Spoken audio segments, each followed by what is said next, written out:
Stand off, hit him in the spine, knock his dreads off.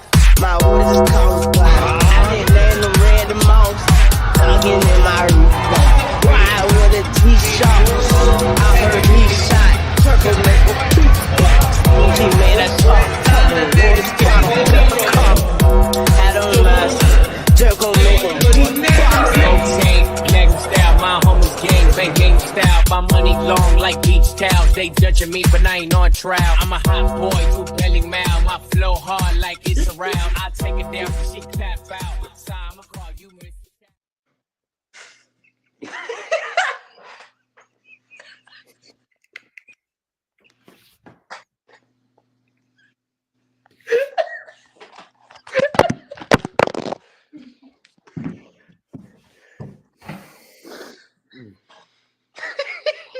He's losing.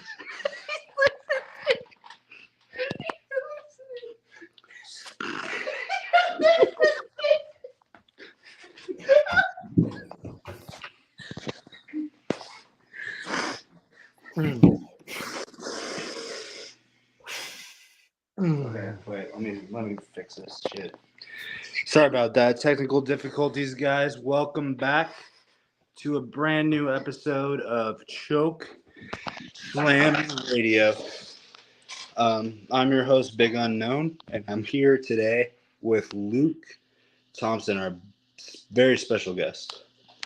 Hi, everybody. Very happy to be here. I've heard a lot about the show. I've seen all the episodes. I'm just very excited and happy to be here. Thank you. Yes, and I'm DRW15. Oh, geez. I hope you don't have to mute every time I talk. But this is a special episode this week. Our first very special guest on the show. And we have a lot to talk about. Yeah, obviously we're in the middle of the draft. We just had the first round on Friday, and we had a couple pretty interesting picks. I think they were pretty good picks. Obviously, the major shocking news was that Roman Reigns removed himself from the draft. Now, we know Roman Reigns is a very strong and formidable opponent in the ring, but he's also a mastermind outside the ring. And it's no shock that he came up with a plan to put Nick Aldis, that other guy from Raw, in a confusing state of mind by pulling himself out of the draft. By him doing that, he was saying, look, the tribal chief doesn't play by your rules. I play by the tribal chief's rules.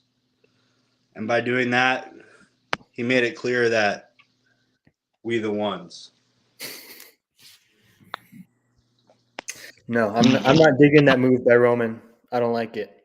As we know, he was the first pick in the draft the past couple of years.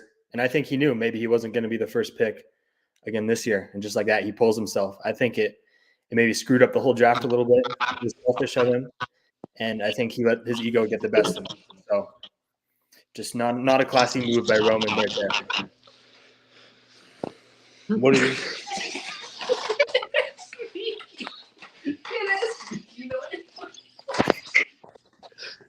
So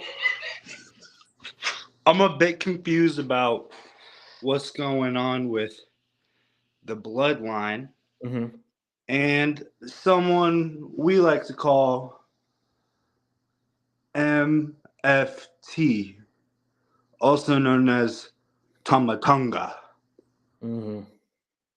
What do you think Roman Reigns thinks about this new addition to the bloodline? And is this new addition tribal chief approved, or is it only approved by Solo Sikoa? What do you think, Luke? Don't ask me that right now. I can't. 1 second. What was the question? Well, I'll go. I think Roman sees it as a threat because Solo Sikoa is kind of taking over the bloodline, and now he's bringing in Amatonga. making a big move when Roman's not there. And, Roman pulled himself from the draft. He's not super involved right now, and the Bloodline's making big moves without him. So do you think he's still going to have control over the Bloodline when he comes back? I'm not sure that he will. That's a good question. And where do you think the wise man falls in between all of this, Luke? I think the wise man falls right in the middle. Right in the middle between both. I mean, I couldn't have said it better myself. Yeah, He's absolutely. kind of like he's trying to play, Roman Reigns gave Cody Rhodes a lot of disrespect, calling him a politician. Meanwhile, the wise man, he's deep inside the ranks of the bloodline. Many people would say there is no bloodline without the wise man. The wise man is the biggest politician of them all. So by Roman Reigns telling Cody Rhodes that makes him the biggest hypocrite ever, because Paul Heyman, aka the wise man, he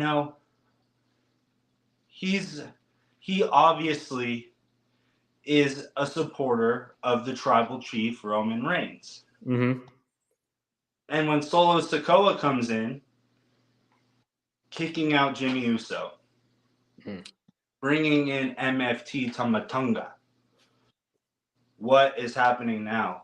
The wise man obviously is very distressed by this, but he's not going to do anything about it because he's a politician. Whereas Cody Rhodes, if something like that happened with his family, we know what he would do. Yeah. He may put on this appearance as a politician. And I'm by no means a Cody Rhodes fan. But I'm just going to call out as a supporter of the bloodline. I'm not just going to, blindly follow everything they do.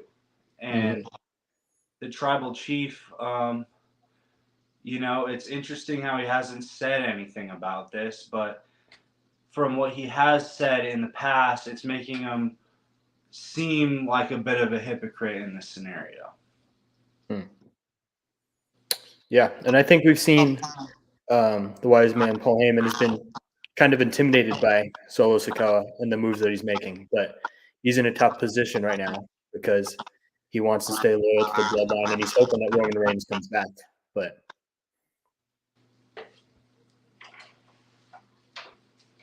another special guest. So, first pick of the draft, Bianca Belair. What are you thinking about this pick? What are your thoughts, Luke? Bianca Belair, first pick of the draft on Friday night. I'm a fan of her. I see she's got a skin in Fortnite, so I think that means that she's got to be of high stature. Yeah, she's got to be of high quality. Yeah, exactly. Good reference. I approve of it. It makes sense, Most popular. It makes sense. Most popular. No one else. He has a great point. No one else in the draft had a skin on Fortnite. Easy first pick. Yeah. Exactly that. Coming from more of a marketing standpoint, you know what I mean? At the end of the day, it's all about the money. It is. Yeah. Yep. She's bringing in the big bucks. Exactly that. And I think with Mommy out, we've talked about there's no real female threats, and I think the first pick of the draft being Bianca Belair shows that she might be the one to take the belt, and she might be the one to take Mommy's place while she's gone as the powerful woman in the ring. Mommy's always on top, though, She is. So, but not anymore. Not anymore. No. I mean, you can't. I guess they need to update her slogan then. Mommy was on top. Yeah. That's one of the biggest problems of this first round of the draft is we don't know who's next. Like, is it fair to say that Bianca Belair was the first pick of the draft when only 30 wrestlers were eligible? What about all the other wrestlers tomorrow? They weren't eligible on Friday. Yeah. So just because Bianca was the first pick doesn't mean that they would pick her over anyone tomorrow night. So, it's impressive because the people she was going up against were pretty worthy fighters who have proven themselves. But she didn't have to go up against someone like Gunther, someone like ex-con Dirty Dom, you know? Yeah. Who's to say that if they weren't in the draft on Friday, that they wouldn't have been picked over her? Yeah. Very possible. I mean, she was pick ahead of Jey Uso, who we know is a superstar. So, And Jey Uso, besides Cody Rhodes, was the only one to pin Roman Reigns in like the past 5 years. So, in my point of view, he should have been number 1 pick last night. yeah. Well, that's what I'm saying. I think they think Bianca Belair is going to be a superstar. That's what they have for her coming up. They expect big things from her. To be picked ahead of Jey Uso, Seth Rollins. It's an interesting move. What do you think about Seth Rollins being picked so high in the draft, considering he's extremely injured right now? Luke? I feel like they're drafting him for the name at this point. You know what I mean? I feel like, again, the same thing I'll say before with Bianca Belair. I feel like they're going back to the money. They're going back to a name. It's a household name, I don't know much about the WWE world, but I do know his name. Everyone knows the phrase Monday Night Rollins. And the fact of the matter is that phrase sells tickets. That phrase brings in fans. And whether he's injured or not, he was the world heavyweight champion for a very long time up until very recently. So he still has that respect there. So for him to go to SmackDown, that would be a very big loss for Raw. I see this as more of a defensive pick than an offensive because to SmackDown, them getting Seth Rollins, that wouldn't benefit SmackDown very much. But that loss would be devastating to Monday Night Raw. And I think that was a defensive pick. And by doing so, hell, they might have just lost Nia Jax because of that. That. Yeah, sometimes they say the best offense is good defense, but in this case, I don't know because, as you said, Seth Rollins is going to be out for a long time. So until he comes back and until he can wrestle again, it's going to be hard for Raw because they've wasted their second pick on him. I don't want to say wasted, but as you said, there were a lot of very good superstars that were still on the board, and they choose to bring back Seth, who is a big name and is a great wrestler, but is going to take a lot of time before he's back to 100%. Exactly. Whereas Nia Jax, a superstar that Raw lost to SmackDown, and I'm not going to say that's directly because they chose Seth Rollins, but they lost that spot because they chose him. That's true. Seth Rollins, it's going to. Uh-oh. It looks like we may have lost Luke and Carson momentarily. That is all right. I know that they will be back. But in the meantime, I'll give you guys a little preview. We are planning on doing our own draft here. If there's anyone in the comments, I want you to let me know which superstar you would draft if you had the first pick on Monday Night Raw. As Carson mentioned, there's still a ton of superstars available. There we go. His phone died. Sorry about that, folks. It's a live show. We're going to have technical difficulties. We don't have Michael Bay out here editing this. No. This is live. And because of that, because this is real life, sometimes real life has issues. This is real life. Let's get back to the show. That's an excellent point. Yeah.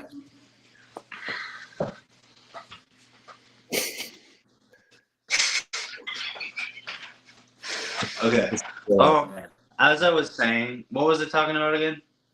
Nia Jax. Nia Jax. So Seth Rollins. So all right. All right. Let's break it down. Monday Night Raw. Break it down. We're looking at Adam Pearce in the War Room. We are. JBL. Yep. What they're talking about right now is we want Seth Rollins, even though he's not going to have a direct impact. He's going to have a major impact in a couple months once he's healed. Mm-hmm. At the same time, they're giving up a potential loss of a pick, one of their superstars for that. And what happened was they lost Nia Jax. Yep. Now, Seth Rollins, he's out for a while.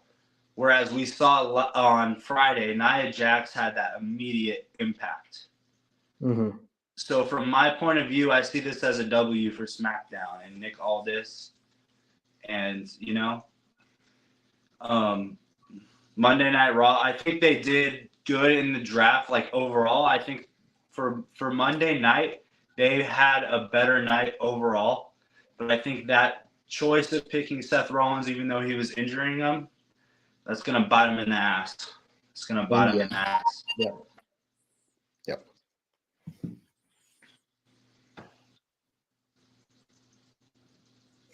You guys keep freezing.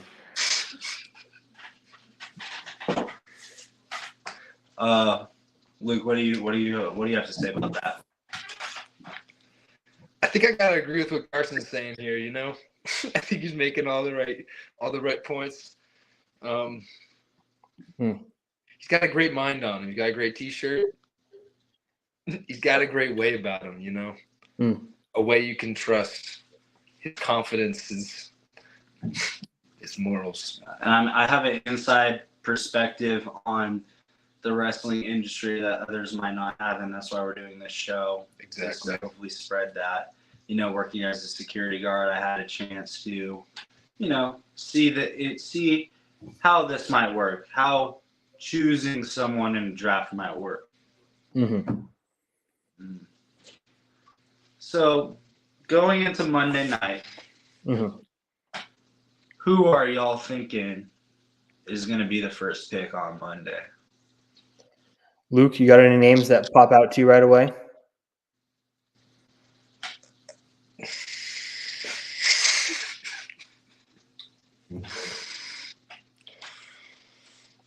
One second, my shoe's untied. I'm gonna give this to Carson. All right. Luke's got to check his notes real quick, but I'm gonna go with Gunther because he still is Gunther. in general. And you know what? I'm just gonna say it. Sami Zayn did not deserve to beat him. Gunther was distracted. Yep. And the problem is that Gunther doesn't just come as Gunther, which normally would be a good thing. But he's coming with Imperium. Mm-hmm. Imperium. And Imperium is in some murky waters right now. They're going through murkiest waters. They're going through some stuff right now which could possibly leave Gunther distracted. Maybe the best thing would be to just have Gunther by himself without the rest of Imperium. But if you get Gunther, you get the rest of that with you. So that's the only thing that might harm him in this draft. The other thing, this is an unrelated question, but where is Jimmy Uso? He wasn't in the draft on Friday. He's not in the draft on Monday. What happened? Yeah, I mean, originally I was thinking maybe he's part of the bloodline still, but clearly he's not. Yeah, and he's not part of the draft at all. I mean, I'm deep down, I'm hoping that he is reunited with Jay on Monday Night Raw, but we'll see what happens. What do you think, Luke? I fucking know.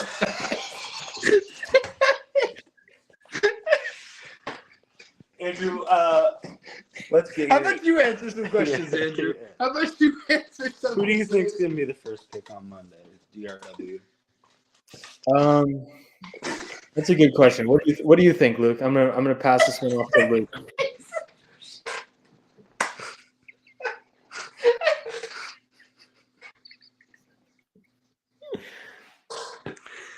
Luke's still collecting his thoughts on this. Yeah, He's been. it's all right. We'll give you time. We'll figure it out. Yeah, well, I think Judgment Day is in an interesting spot right now. And I don't But know. does that include mommy? I don't know. Me? It's a similar deal to Seth Rollins. Raw used this high draft pick for Seth Rollins, knowing he's going to be out for a while. I don't know if Judgment Day even includes mommy right now. It always includes mommy. Mommy's always on top. That's how it is. Maybe she's involved somehow. So is that who you would pick? That's always who I would pick. Mommy's always on top. So Luke's choosing Judgment Day first pick. Yep. I think it's a risky move to take Judgment Day. As we've seen, there's a lot of cracks in Judgment Day right now, especially without mommy. Right, They lost a lot of superstar power there. But in recent episodes, we've seen that they're definitely not as tight without mommy. So you could draft them early, and then all of a sudden Judgment Day breaks up, and then what? Exactly. Judgment Day, you got Damian Priest, but there's a good chance he's going up against Jey Uso. And anyway, Damian Priest is locked to Raw anyway. So, yeah. So that leads to an interesting question. What if SmackDown gets Judgment Day and Damian Priest is stuck to Raw? Yeah. Then Raw. You have basically all that's left in Judgment Day is Finn Balor, Dirty Dom, who is left without mommy. It's like Romeo without Juliet, pretty much. And then you have JD McDonough, which is honestly he's a knucklehead. A McDonough. Yeah. He is. McDonough is dumma. But we also saw on Monday Night Raw, Liv Morgan was trying to make some moves on Dirty Dom. I don't know if you caught that, but there's something. I didn't notice that. I didn't either. You think Dom? What do you think he's going to do about that? Because I know he's loyal to mommy, but mommy's not going to be around. Do you think he's going to be okay without having mommy, or do you think Liv Morgan's going to be his new mommy? I think Dirty Dom. Go ahead. I think he's gonna find a new mommy. I don't think. I'm gonna have to call you on that because Dirty Dom. You see, this is a guy who spent hard time. He's been in the yard. He's had to spend time without mommy before, and he's come out all right. Many people would even say he came out stronger. Yeah. But so just because there's these other people running around like Liv Morgan, you think if you were Dirty Dom and you had Rhea Ripley by your side that you would even think about Liv Morgan? Yeah, but he doesn't have Rhea Ripley by his side for some time now.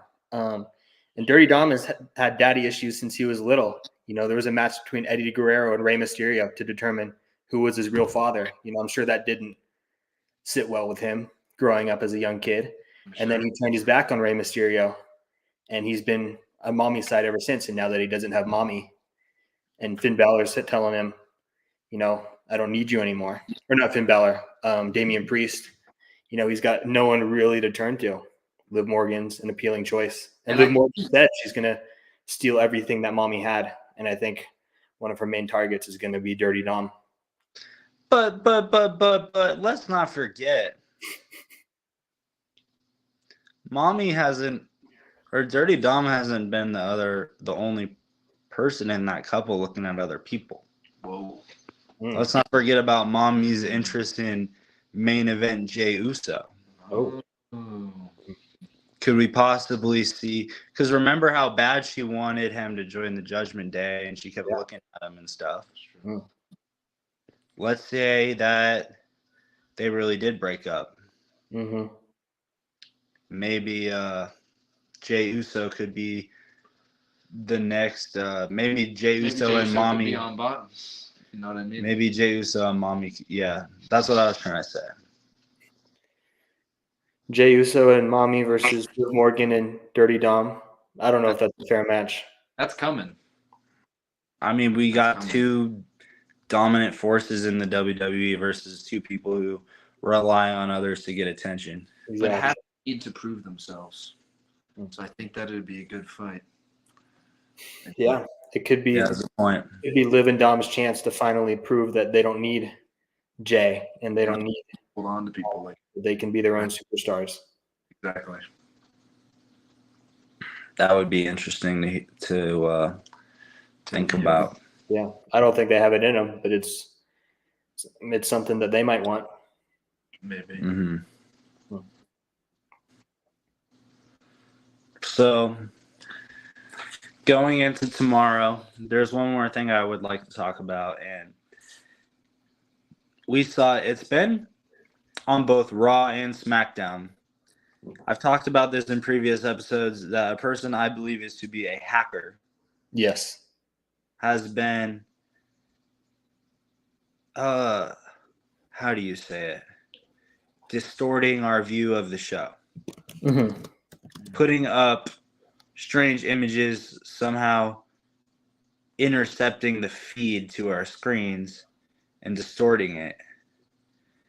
And I think they're obviously just doing it for attention. I don't think it's like, because if it was somebody of this type of skill to hack the whole WWE, I mean, we're talking about both Fox and USA. These are two major TV networks that have both gotten hacked so far, and as well as the WWE website. Mm-hmm. Yeah, so this is somebody that if they wanted to do something harmful, it would have been done already. This is something that is done for attention. This is somebody who wants to spread a message. This is somebody who wants to make a change here. Somebody who wants to spread fear and panic to all people interested in sports entertainment. And the WWE has yet to acknowledge this. They keep ignoring the fact that these distortions keep happening. I mean, it's happening like ever since WrestleMania, pretty much.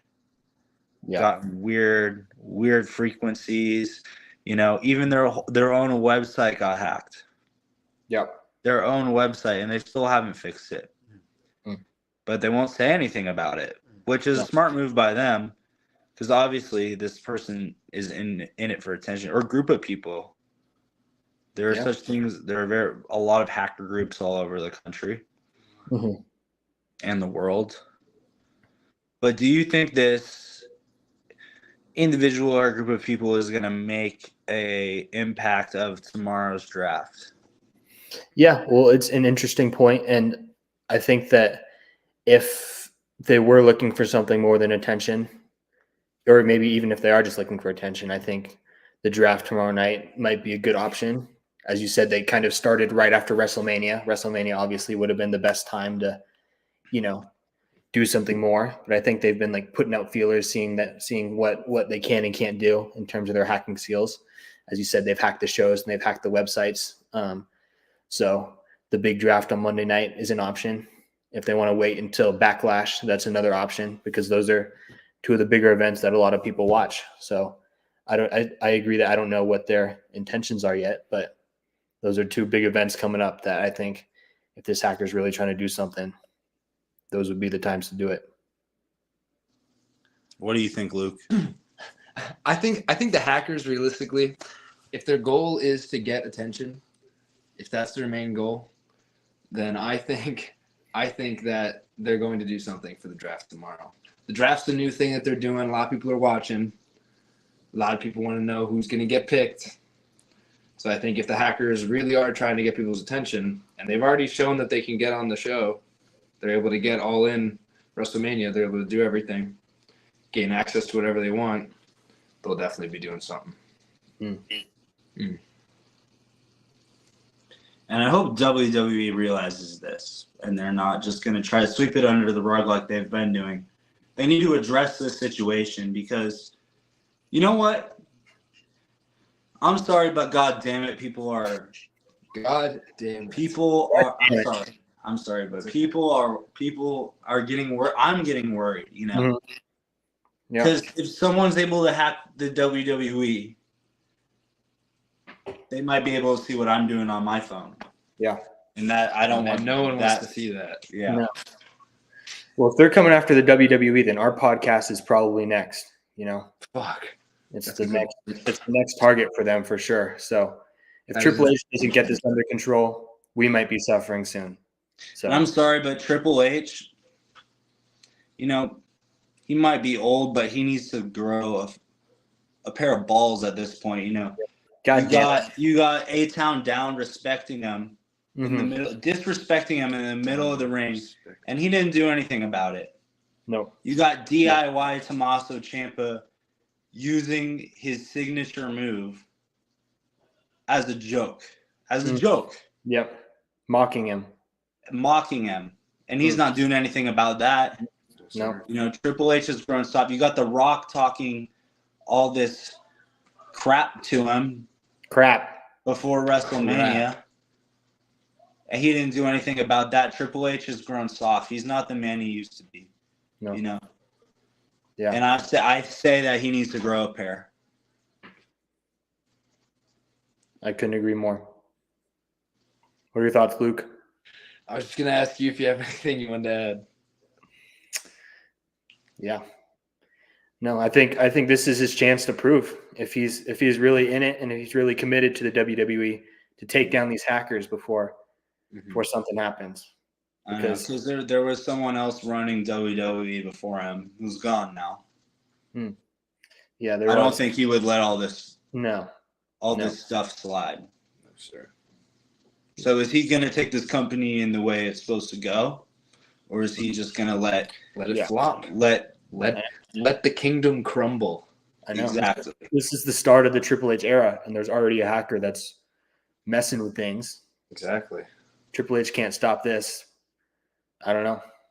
Not looking good for the Triple H era. Not at all. No. Tough start.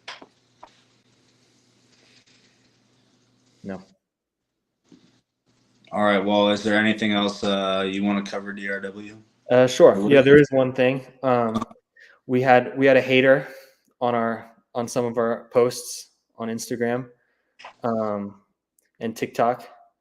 He commented 2 virgins, 1 basement on our post. Well, now there's three virgins, 1 basement. However, this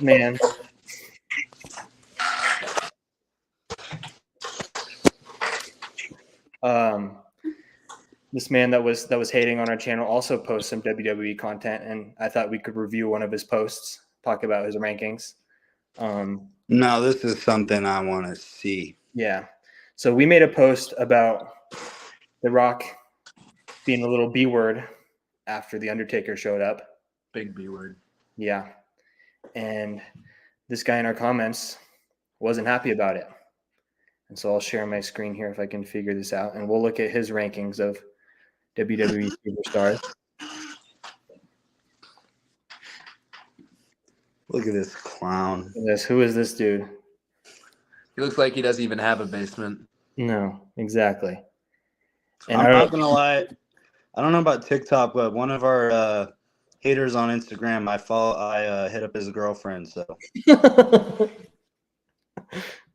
Still talking.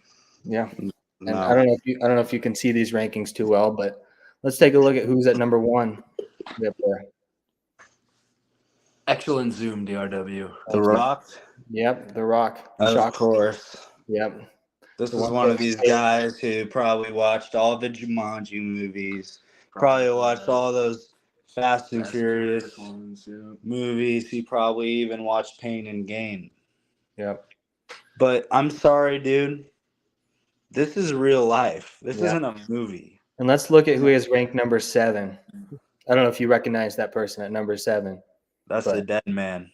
That is the dead man. Ranked below Bobby Lashley.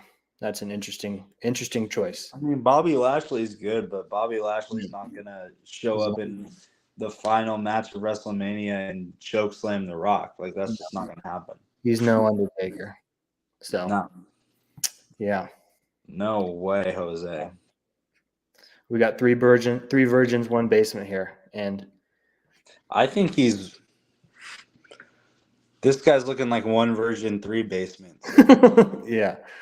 Three of his friends' basements consecutively. To be exact. Well, that's all I have to say about that. No further questions. Luke, what do you got left? I just want to thank both of you for this great opportunity to be a part of this beautiful podcast, getting a chance to talk to you guys both about something really important in our day and age. You know what I mean? So I appreciate it, and I look forward to doing more of these in the future with both of you. Yeah, I'd like to do. Go follow Sro2. Go to sro2.org. Follow Sro2 on Instagram and like and subscribe. Chokeslam that subscribe button. Yeah. Could we try one more thing quick? Yeah. We should do a WWE move of the week and just analyze. I have a video here. Okay. If we want to just watch. That is an excellent idea. And DRW 15. Yeah, I like that. Move of the week. One move every week. They're not all from the WWE, but a wrestling move. Can you guys see that? We're talking about wrestling. Yeah, we can see it. Okay.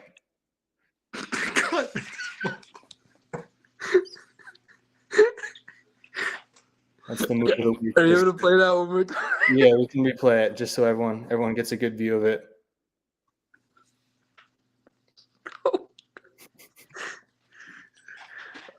I think first we need to comment on the costume choice of that. Yeah. I mean, use what you got. Yeah.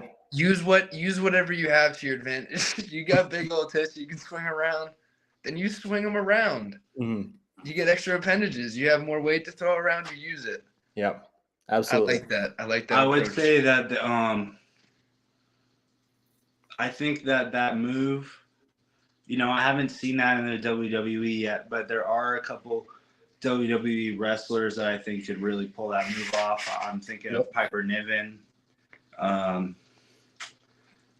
mean, that's really it, but I think that she could really hit that move and demolish someone. Yeah. It could be pulled off by men or women. Mm. Yeah. Maybe both. There's a lot of opportunity there. Use what you got. Even Exactly. our pros need to remember that at the end of the day. Use what you got. If you've got bazooka cannons, you better use them. You got bazooka cannons. You better use those bazooka cannons. Yep. Better blow some What shit is that up. move called, Luke? Don't even. You know what that's called. I would call that. I would call that. You got What? I would call that the double tit scrambler. I was gonna say the double D pedigree. The double D pedigree. Yeah. I approve. Mm-hmm. I like that. Maybe Kevin Owens could use that one. Mm-hmm. Yeah, maybe Sheamus if he keeps eating a few more burgers. Yep. Sheamus is on his way. Sheamus is on his way to the double D pedigree. Double D pedigree, baby. I could maybe use that at this point. Not enough 7-Eleven pieces yet. After tonight. Maybe after tonight. Mm-hmm. Oh I yeah. could probably hit that on Luke later. Fuck it. Anyways, any more segments for tonight? No, I think that just about does it. Thank you, Luke, for being our first special guest on the podcast. I hope to be back more in the future. Yeah. Yeah.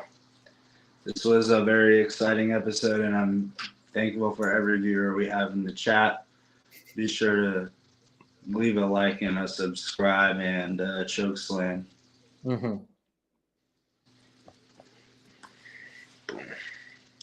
Boom. I don't know how to end this. I got it. Wait. Shit. I think he just left. I don't think he ended it. All right.